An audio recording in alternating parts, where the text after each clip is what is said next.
Hi guys, आज आपण बनवत आहोत पोहे। त्यासाठी घ्यायचे पोहे आणि त्याला छान धुवून घ्यायचं। त्यानंतर 2 आलू घ्यायचे, त्याला पण छान धुवून कापून घ्यायचं। 2 कांदे आणि 7 ते 8 मिरची कापून घ्यायचे। तेल गरम करायला ठेवायचं। तेल गरम झाल्यानंतर त्यात जिरे टाकायचं। त्यानंतर कढीपत्ता टाकायचा। त्यानंतर अर्धा वाटी शेंगदाणे टाकायचे। त्यानंतर कांदा आणि मिरची टाकायची। त्यानंतर त्यात आलू टाकून द्यायचे। त्याला छान मिक्स करायचं। त्यानंतर थोडंसं लसूण पेस्ट टाकून त्याला छान मिक्स करायचं। तोपर्यंत 5-6 मिनिट त्याला छान झाकून ठेवायचं। त्यानंतर हे आपले आलू शिजले आहे। त्यानंतर त्यात अर्धा छोटा चमच हळद टाकायची।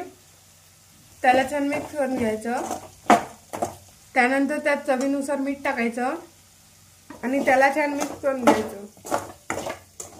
त्यानंतर त्यात पोहे टाकायचे आणि त्याला छान मिक्स करून घ्यायचं।